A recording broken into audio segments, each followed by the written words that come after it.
Welcome again to another episode of the Mr. Smith and Mr. Jones podcast. My name is Doug Smith, and with me, as always, is the Reverend Mr. Nathan Jones. Say hello, Waka Nathan. Waka, who wants to hear a funny-ass joke? I don't know.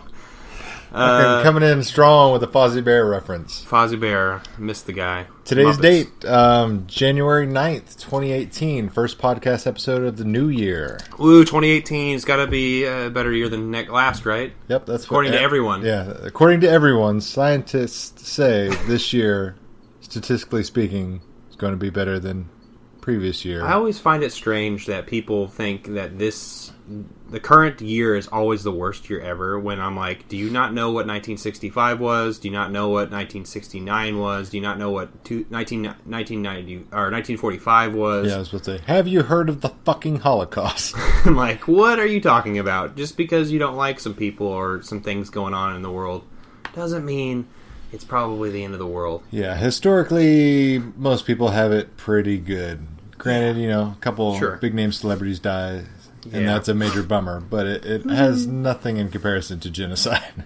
I don't know why I laughed at that. Because you're a dick. Yeah, that's true. So, new year. Not a lot has changed. New Same year, old new shit. me. Yeah, new year, new me. Not a lot has changed. Already starting off the new year with sexual assault allegations. Woo! Yeah. I mean, no, that's a bad thing. It's a bad thing, and unfortunately, this one hits close to home. Numerous people at a specific nursing agency. Yeah, nursing agency. Is accusing Stan Lee of sexual misconduct. I'm not terribly surprised. So, He's older. Among these accusations, he was accused of running around naked, Come on, that's not a bad one. fondling young a- female nurses. They were specific to say young female nurses, Yeah. but considering the man is like 96 years old, I think comparatively speaking, everybody is young Yeah. in that aspect. No, they have some 80-year-old nurses there that they don't mess with because, they're not attractive anymore, apparently, according to Stan Lee. So, shameful if it's true. I don't know. I get the latter charge. Yeah. I don't understand that. If I want to run around naked, I can. No, that's bad. He just doesn't strike me as the dirty old man. And if he is the dirty old man that he's being accused of, I think these would have came out much sooner in his career because he's been a old man for at least 50. What is he, like 91? He's 96. Oh, yeah, that's close. Fucker's almost a centenarian, Yeah, you'd expect him to be caught already by now.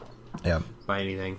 As on top of the Stan Lee accusations, there was kind of a throwback to previous accusations for James Franco that kind of got brought back to light because of the Golden Globes. So a lot of the actors and actresses made public statements and or visual expressions of their support for the anti-sexual harassment with the black dresses and the black suits and the pens. I forget what the exact expression I'm looking it was. up right now. But, there's a lot of things along the same lines as the hashtag #MeToo campaign that's been predominantly in the news in 2017. But a lot of people took offense to James Franco kind of jumping in with that support group because previously, I believe it was 2 years ago, he was, I don't want to really say accused, but because there was visual evidence of it, but he was kind of caught between the crosshairs by trying to pick up a 17-year-old girl over Instagram, I think it was.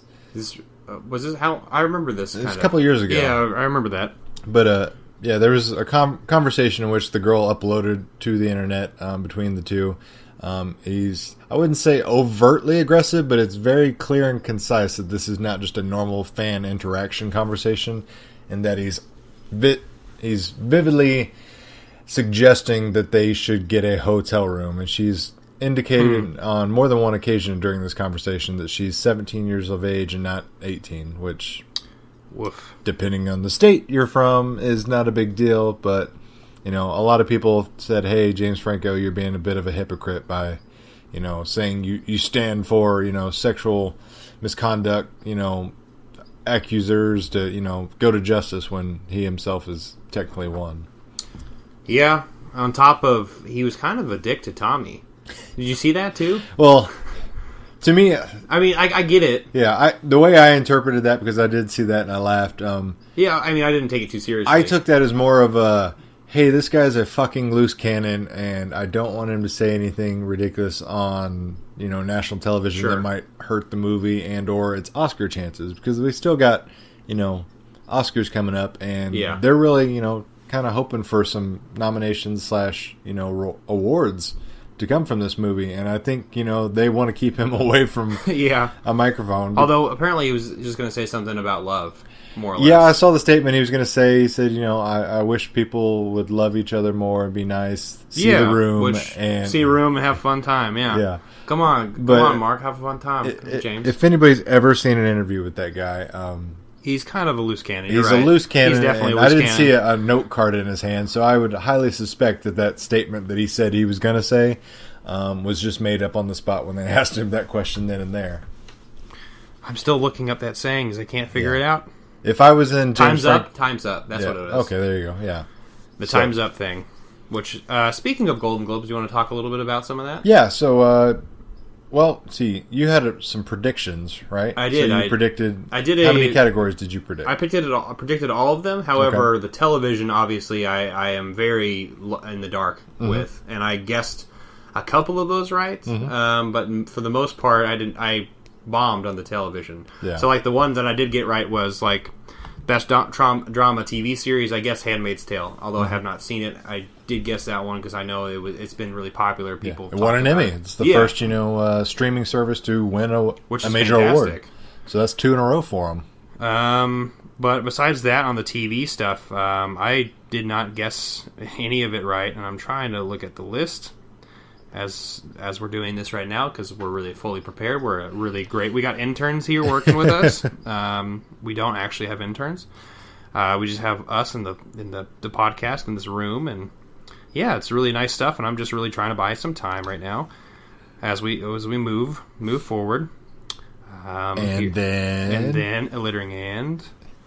So besides that, I didn't really get any. I guessed that Elizabeth Moss would win for *Handmaid's Tale*. No, I guessed Maggie Gyllenhaal. Oh, whoops! No, sucks to be you. I lied. So let's just move on from the TV because that's stuff that I don't know about, and I'm assuming you didn't watch very many either. Well, I watched quite a few of them, and I wasn't. And from looking through the list of the TV winners, Big Little Lies won a lot, which I didn't know anything about. HBO. I'm currently watching that with my wife right now. Is it pretty good? Yes, so far very good. Yeah, a lot of big names in it.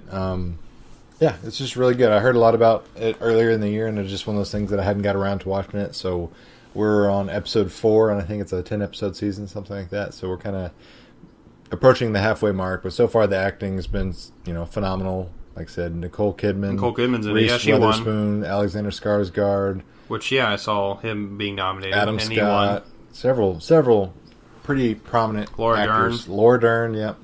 Wow. So they pretty much sweeped. Look like on here. They cleaned house, as they should, because it's been an excellent drama / it's a flat out drama. It's really good. Well, they'll definitely have to see that. Even though I don't have HBO, I might have to mooch off of you. Yeah, that's or fine. Something. Get that you can get that Amazon account linked. $15 a month. Huh? Really? Yeah, that's what we do. That's now. a lot cheaper. Yeah, I might have to do that. It's worth it. So let's move on from the television, I suppose, to some of the other ones. Most obvious one was the best animated film to me, Coco. No duh. Although I kind of predicted that Loving Vincent would win. Really? Because I always think that Oscars is more mainstream, where the Golden Globes would pick kind of less safe films that most people will know about, and I know how unique Loving Vincent was, and I know I hadn't seen it, but I had several friends who had seen it, and they liked it a lot because of its visual uniqueness. I'm assuming you've seen the trailer. Yep. And so I kind of put my shoe in for them to win, even though I kind of knew Coco would win. Yeah. Foreign language, skip. I never see them until after the fact, obviously, always.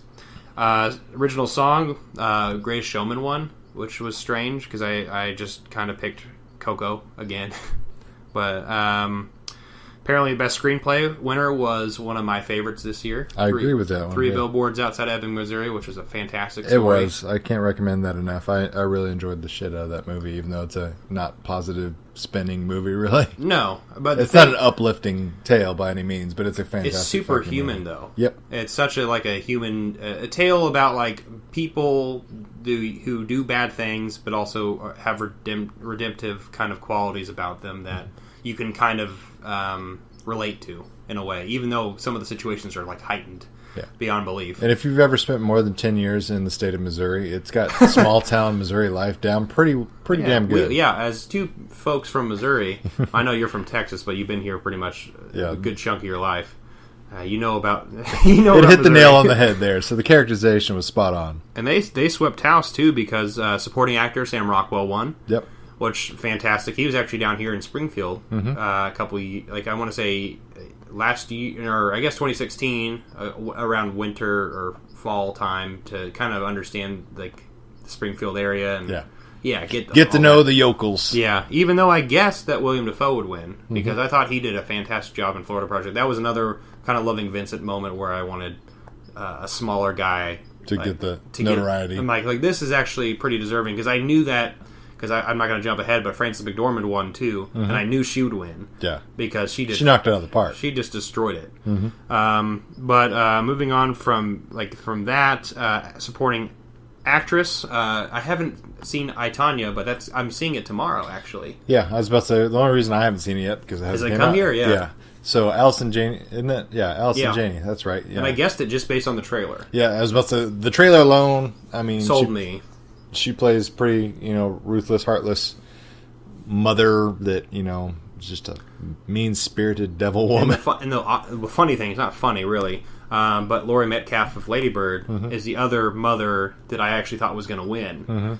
Because they're both playing bad, like, asshole-ish mothers who are, like, not caring about their kid. Or one of them cares about him too much, or vice versa, whatever. Getting back to James Franco... He won for Best Actor, obviously, in musical comedy. Haha, good one, good story, dog. Director Del Toro won for Shape of Water, which you still have yet to see. I haven't seen it. You took a field trip to go watch this, which I'll get to soon. Yeah, I'm still waiting on it to come to town. Unfortunately, I think I guessed. I guessed McDonough because I love that guy. That movie's good. Yeah, I knew that. I'm going to say her name wrong. I always do. I always say Saoirse Ronan or Saoirse. Oh yeah. Whatever. I knew she would win for Lady Bird because she blew it out of the park. I know this is going to go back to the trip for Best Actor. I knew Gary Oldman was going to win. That's the only movie that I've seen because none of the other movies are here except for Darkest Hour. But I know because I've seen it twice. I've seen the movie twice because I like it that much. Saying a lot. It's saying a lot, and Gary Oldman from Mr. Jones. Hey, Gary Oldman knocks it out of the park, and as a history buff, and I also like biopics quite a lot. It's actually a pretty digestible one. It's like 2 hours long, not too long. It felt really important. So, and then, like I said, Frances McDormand won for Best Actress, which is good, and I guessed that correctly. And then I also guessed that Lady Bird would win musical or comedy best picture there. And I was wrong on the drama with... I guessed that Dunkirk was going to win. Really? But Three Billboards won. Yeah, I enjoyed Dunkirk, but I don't see it winning anything but like an audio engineering award at the Oscars. And I could see that. I mean, I hadn't seen The Post, which looks boring as hell, by the way. Call Me By Your Name, which I want to see. And I've seen Shape of Water, and I saw Three Billboards. And out of the Three Billboards and Dunkirk, I like a little bit more than Shape of Water. I need to watch it again. Because I guess I've seen the trailer so much that I think I was kind of fatigued on it. And then when I watched it, but I don't know. I don't know what my line of thinking was for Dunkirk. I think I put too much stock in Three Billboards. I don't like when all of my categories I'm like, yeah, it's going to be Three Billboards all the time because it's like that's going to clean sweep. Yeah, I don't like movies that clean sweep. I would like to get a little bit of diversity there, even though Three Billboards out of all those movies is my favorite for sure. But that was the Golden Globes. Neither of us watched it. No. I generally always reserve my attention for the Oscars just because that is the main notoriety. That's the big hubbub in Hollywood. Which I'll be watching here. Yeah. So we'll probably do a prediction. That was my invitation to. Yeah. I'm pretty much holding a gun to Doug. We'll do a prediction and then we'll do a post. Yeah. And we'll make sure not to turn the TV off early this year because we learned our lesson the hard way last year with Moonlight. Last year, for those of you who don't know, or who had seen Warren Beatty and Faye Dunaway really mess it. Well, Warren Beatty really, who's the one who messed it up, I guess, or the card we did, or whatever. I was here over at Doug's house, and we watched the Oscars, and I left as soon as pretty much that was announced that La La Land won. And I was driving home, and then I got texted by like 100 people, including you, and saying, "What the hell? What the hell?" I'm like, "Well, what are you talking about?" Yeah, La La Land won. I'm like, "Nope, Moonlight won." And I'm like, I had to watch it the next day. The most prestigious award of the night gets fucked up. And then Steve Harvey's all like, see, it's not me. It's not so easy, is it? Haha! You thought it was easy to read a winner. So I look forward to the Oscars this year. So what we got? They're end of February? It's March 3rd. Okay, I was about to say. I can remember it was end of February. It's March 4th, the 3rd or 4th. Yeah. I want to say. All right, so we got some time. We got some time. We can finally watch. We can finally watch Shape of Water, which I'll get to now, I guess, if you want me to. Yeah, go ahead. Let's give a. So you actually had to go all the way up to Kansas City to watch this movie because unfortunately it is not coming to Springfield for another couple of weeks, even though it's theatrically supposedly released in December. Yeah, Springfield is a special little town where we don't get very many good wide releases. So like when things say they come out on Christmas, a lot of the movies, like the only thing we got here was All the Money in the World, which great movie by the way. I definitely recommend it. But the most depressing aspect of that to me is the fact that we have 4 movie theaters in Springfield, right, and then a couple and surrounding independent ones too, independent theaters, and we still couldn't get this damn movie on time. No. And we've had it since August. Doug and I were talking about this. We've had the trailers since August, and it's been shoved in my face so much. Yeah, it's been played behind numerous movies we went and watched, and we still can't watch the damn movie. But you took a trip and went and watched it. So I just decided. Give you a little backstory on the trip. I just decided I randomly had a Tuesday off, and I felt like going up. This is decided the day before. I'm like, you know what? I'm going to go up and watch 3 movies. Let me plan it all out. And so what I did was I planned to go to KC. I drove up there, went to a couple record stores prior to, and then literally did a 3-movie marathon. I watched Darkest Hour, which I've already talked about a little bit. Did you bring your good sitting pants? I did. My back started hurting afterwards. I will say that a triple movie feature is one of the hardest things I've ever had to do in my life. Just sitting there. So That's the tired. most American shit I've ever heard. I know. I got fatter just by doing that. So what theater did you go to up there? I went to the AMC Berrywoods. Okay. 24. So, yeah, I know what that is. It's a giant fucking I drove theater. By it. I was up there this weekend.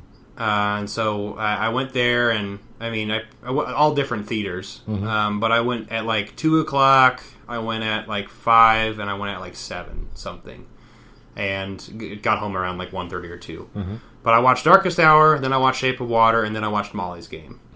All of them fantastic movies. Darkest Hour, like I've already said, Gary Oldman, obviously he won the Golden Globes. I think he's a very big contender for the Oscar. Fantastic Churchill movie. Literally just 2 weeks of history. Timeline wise. As soon as Germany took over France and pretty much them trying to evacuate out of Dunkirk. They even talk about Dunkirk a little bit. And then let's move on to Shape of Water, which was Del Toro's movie, which I'm not going to really get into too much because I want Doug to see it, and I also want people who have not seen it here, who are listening to the podcast, to watch it as well. You got 2 weeks. But it was a great, dark fairy tale, romantic kind of fairy tale about a love that, is... You've not seen it before, obviously. It's kind of a odd, kind of 1960s Cold War feel of the entire movie, because that's what's the time period. It looked very noirish. Yeah, it felt like a noir, mixed with like Creature from the Black Lagoon and some kind of just odd fairy tale story that Del Toro is kind of known for. Mm-hmm. And parts of it kind of took me by surprise. And I will just say that Michael Shannon hits it out of the park as the bad guy. Yeah. You can tell by the trailers, and so does why can't I think of her name? Molly. It's literally blanking out of my head. The main actress. The main actress. I know who she is. Shape of Water. I got to do this. Got intern. Quick intern. Quick. Help me out here. Sally Hawkins. I don't know why I said Molly. Yeah. Anyway, Sally Hawkins did a fantastic job as well, and really it's just something that you'll have to experience yourself. And the score is fantastic, and so is just the aesthetic of it all. So not much to really give away because I want people to kind of just experience it themselves. Except I can't wait. I've been hounding the local Alamo Draft House trying to find out when they're going to play it, and I finally got answers out of them. So as soon as it shows up, I'll watch it. I'll definitely have to see it again when it comes here to Springfield, because I feel like it's a movie you have to watch twice. Mm-hmm. Just to absorb? Or? Just to absorb it, because the reason I was talking about how hesitant I was with it, the first act of it is kind of slow to take off, and the second act is the best part of the movie. And so, I don't know, I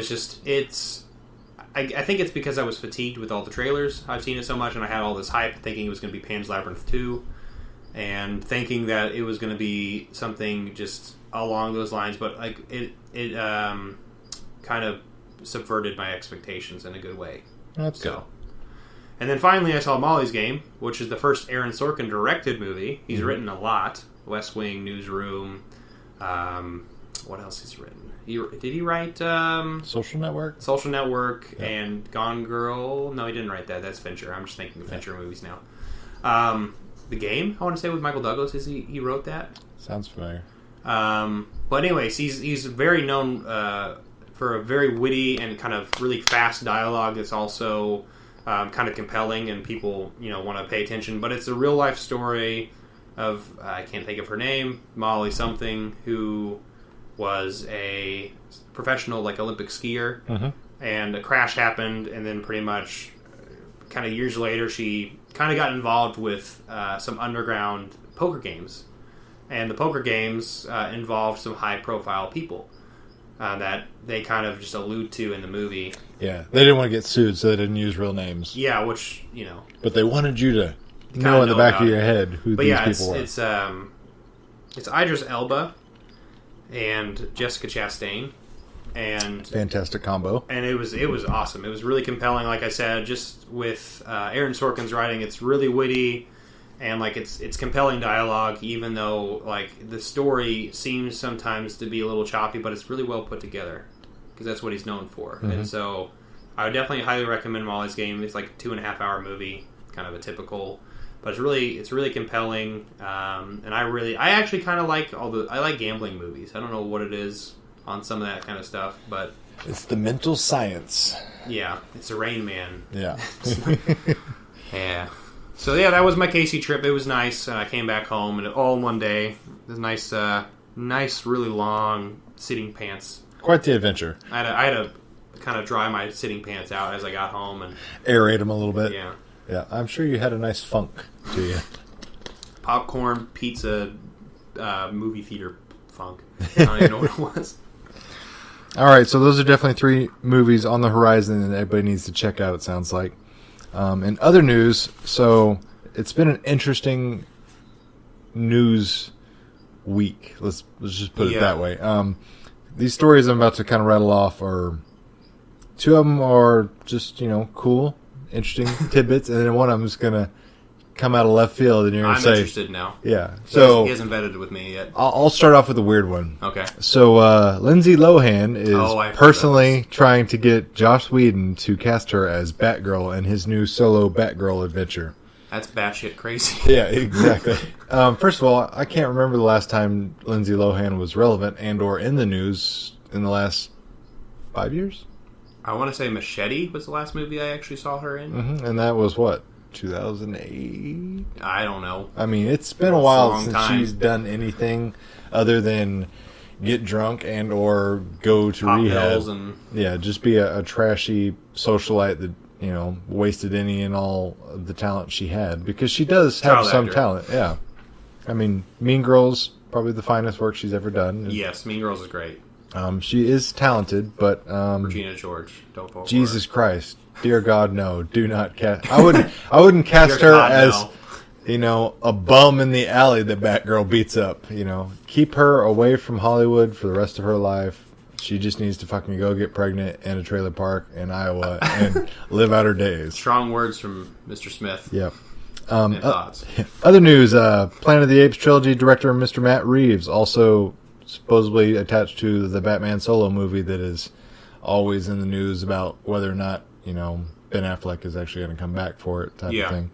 But Matt Reeves has signed a first-look deal with Netflix for any and all films with his production company. Huh. Yeah, I saw that too. Yeah, so they've got first rights. Previously, Fox had the ownership rights to first-look things that he did, which is why the Planet of the Apes trilogy, this redo, was on Fox. Yeah. So 20th Century Fox now being purchased by Disney. That kind of opened up an opportunity for him to seek elsewhere. And Netflix... first to jump on there. There was no... What's the last thing he's done that's relevant? So the last thing he did was the Dawn of the Planet of the Apes, or the last... sorry. Okay, This is the good... Okay, the good trilogy. Yeah, for some reason trilogy. In my head, and I should have known this better, because it wasn't... it was Tim Burton who did the... Yeah. Yeah, I should have known the this. poor remake. I'm not dumb. Yeah. I swear. But so, yeah, he's been busy, and like I said, he's also attached to direct the new Batman. The Batman is the title of the project. But which Ben Affleck's going to pop out of. Supposedly. That's the rumor. Everyone keeps talking like... Didn't Gary Oldman's going to be a part of it? Or he said something... Oh, Gary Oldman was talking about who he wants to see replace Ben Affleck if Ben Affleck didn't come out. And he said Joaquin Phoenix, which is strange to me. Gary Oldman's a character actor. Joaquin Phoenix a character actor. Sure, I guess, yeah. So I understand why he would say that, but obviously... I like Joaquin Phoenix a lot. Yeah. That's just... Even him as a rapper. That's one of those things where I would scoff at, but I would probably be surprised, similar to when Heath Ledger. Heath Ledger was the Joker I scoffed at, and I obviously was eating crow for many a year of that. Other news, so I thought this was interesting, just because I don't know if it's good or bad. I'm kind of indifferent on it, but Warner Brothers has appointed It and Conjuring producer Walter Hamada to be the new president of DC Films production moving forward, removing Jeff Johns and John Berg from that position previously. Weird. Yeah, That's so a weird take. Obviously Warner Brothers, they're feeling the same thing we are. Everyone's frustrated with why these DC films can't get more success and why they can't figure out the recipe. It obviously was a smash hit this year. Yeah, but say The Conjuring and It. Yeah, that's a strange take. It kind of reminds me of the whole... Was it James Wan who did Doctor Strange? Mm-hmm. Who also did Sinister. Yep. Which felt like a strange move. Mm-hmm. You're like, why would you take a horror person to a sci-fi and or which it worked out really well because I'm assuming because Feige probably had a lot to do with what's going on. So I'm just going to sit there and assume that Mr. Walter Hamada is not just a horror-only talent, he's a producer, he's not a director by any means, but obviously they see something in him that, he may be able to right the ship and correct it. Make those characters compelling, that's what's the problem. Yeah, I don't know if it was Jeff Johns' inability to kind of work in Hollywood or what, because obviously Jeff Johns has been credited, and I personally believe he's the sole reason DC Comics is not,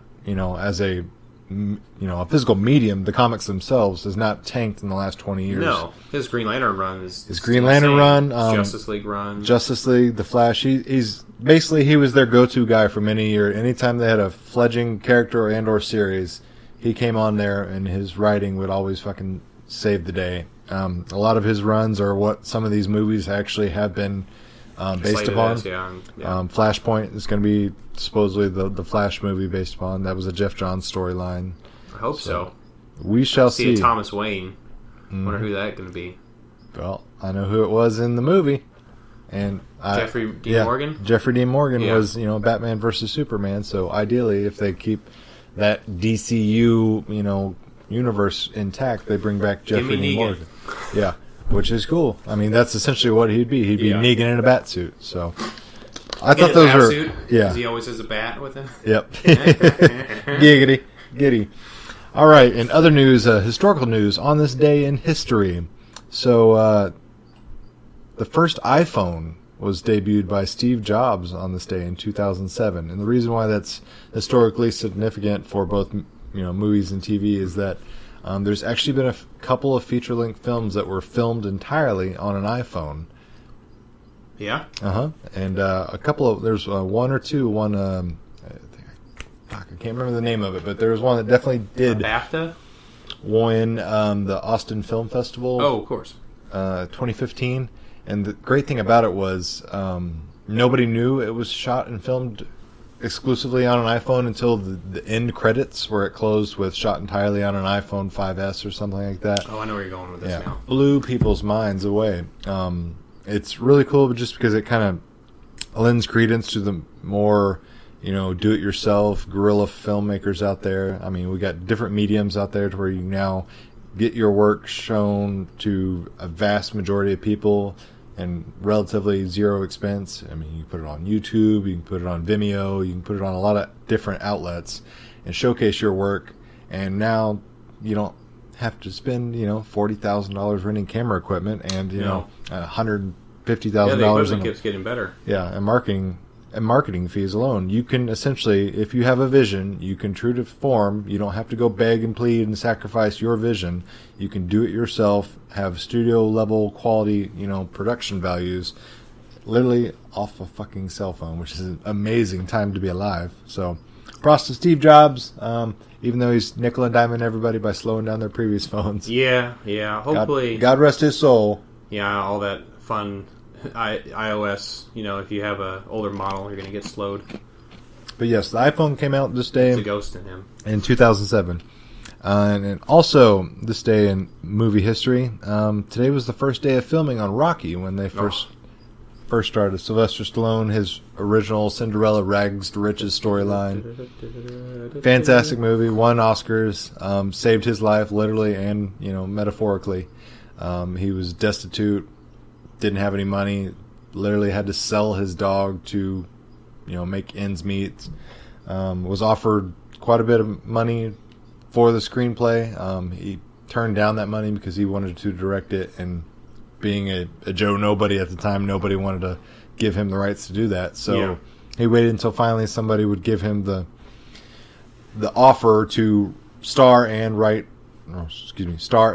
direct the film, but he had to take a considerable pay cut. So he went from being offered $500,000 for the screen rights to being offered $50,000 for the screen rights and directing responsibilities. So, it worked out for him in the end. Large pay cut. Obviously, he had the faith in himself and his abilities that, he could see through, and it worked out great for him. So that's it for this day in history. One last little bit. Birthdays today. I don't have the button. Okay, we'll just do that. You're old. But you're old. There you go. Mr. J.K. Simmons turned 63 years old today. It's not quite my tempo, Doug. Yeah. Not quite my tempo. Not quite your tempo, yeah. J.K. Simmons, historically, will always be fucking J. Jonah Jameson to me. No one will ever replace that in the Spider-Man franchise. Spider-Man. If one thing Sam Raimi's Spider-Man trilogy did right, it was definitely J. Jonah Jameson. You can see him in the new DC films as Commissioner Gordon. Strange. He doesn't have a whole lot to do. He's a fantastic fucking actor. Yeah. You also might be familiar with him from State Farm commercials. Yes. But happy birthday to J.K. Simmons. And for me, Whiplash is my favorite thing he's in. It's just he's kind of scary. Did he win the Oscar for that? I know he was nominated. He was nominated. I can't remember if he won or not. I don't know if he did or not because I wasn't paying attention back then. Yep. Shit. But that goes ahead and wraps it up for Hollywood news. What else you got on the agenda there? Well, a couple of podcasts ago, we kind of did a silly thing that didn't work out too well, but it's fine. I've decided to revive it because I have faith in it. I don't know why. If at first you don't succeed, tell everybody to shut the fuck up and do it anyway. Let's just do it again. Fuck it, let's do it live.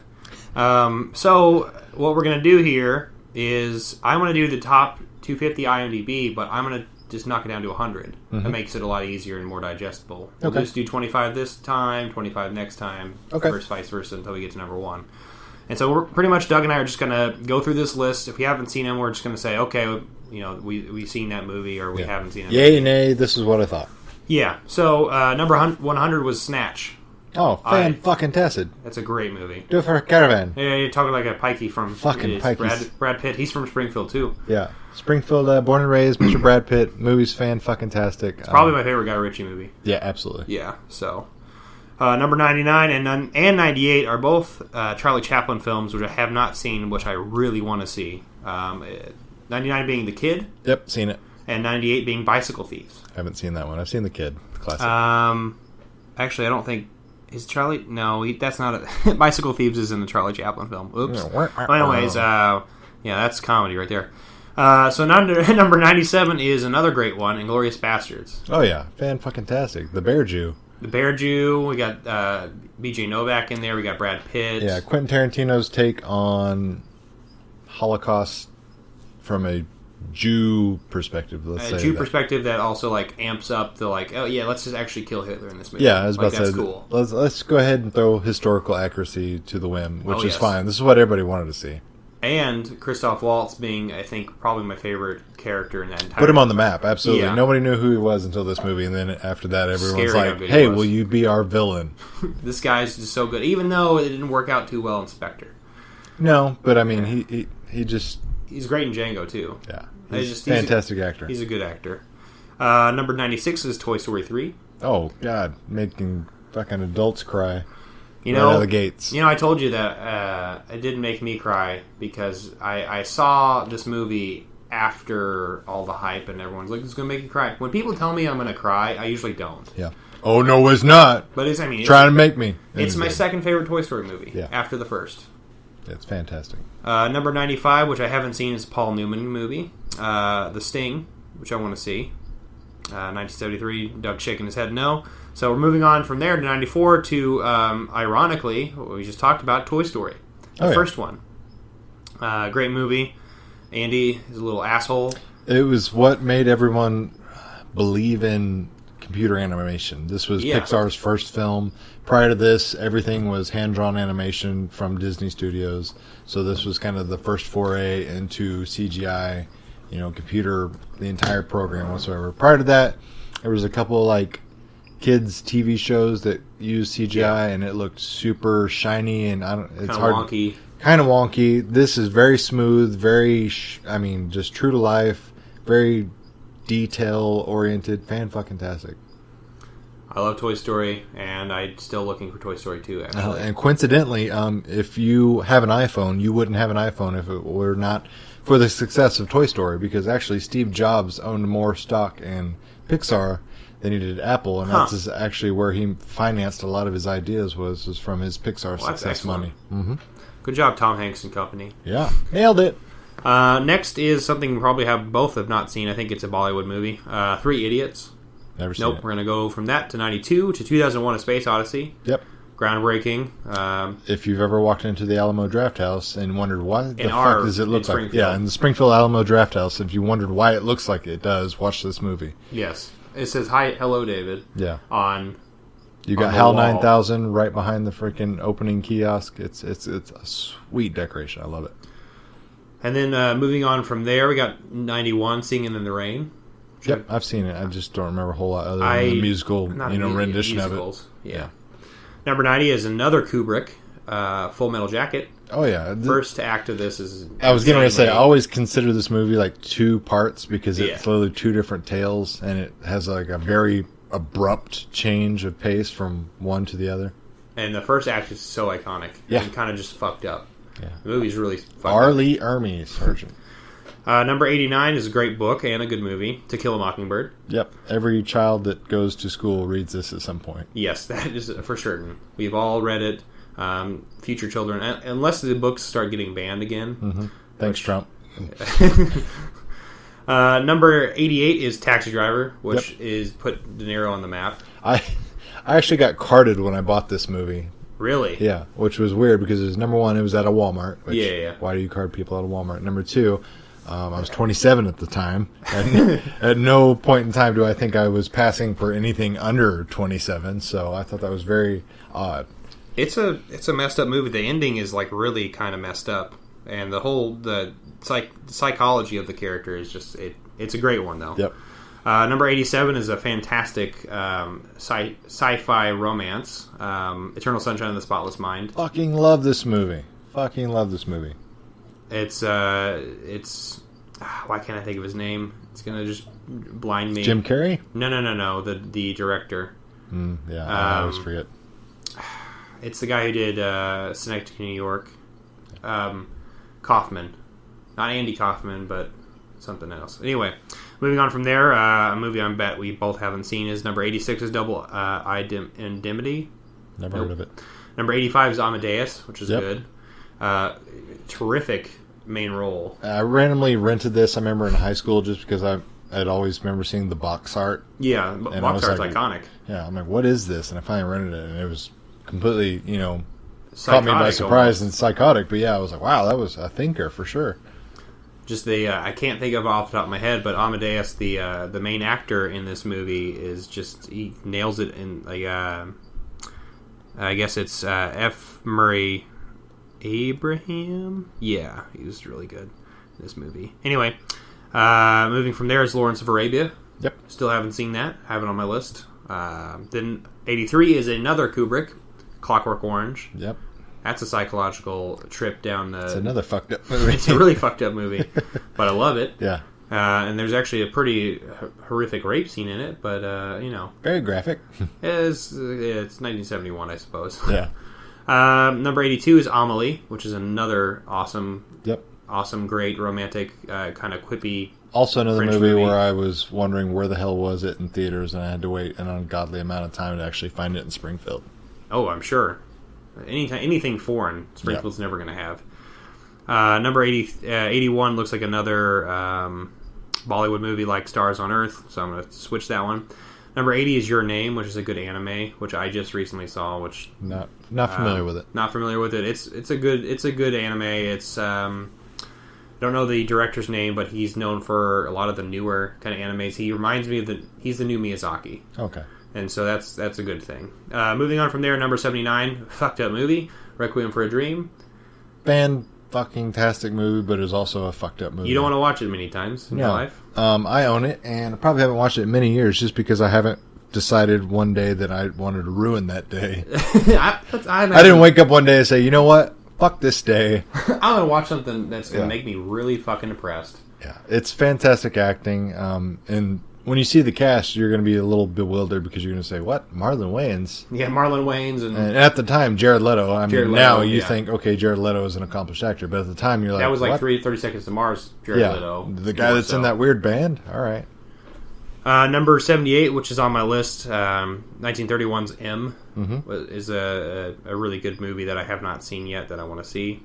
Number 77, speaking of Tarantino, Reservoir Dogs. Fantastic. Which actually is my personal favorite Tarantino film. Really bloody, really great. Just classic Tarantino. A couple of scenes. It's like only like in a few locations, and I love it. Number 76, we were talking about a little bit earlier. Star Wars Episode 6: Return of the Jedi, which is a fantastic film. It's the weakest of the trilogy in my opinion, but because it has some things that are like, well, why are you there? Or you also get Boba Fett just dying like a little bitch, and it's got some questionable closure for and certain. Han Solo kind of just sleeping through it all. But besides that, it's really a story about Luke. Yep. And Darth Vader and Leia, which is awesome. And we're gonna end this list at 75 today with Braveheart, which is my first rated R movie. I had this on VHS, the 2-pack thing where you had to go in there and like an hour and a half in, you had to change cassettes and put it in the new one. Yeah, I watched this to death, and when DVDs first became a thing, it was one of the first DVDs I converted to and bought it just because I watched.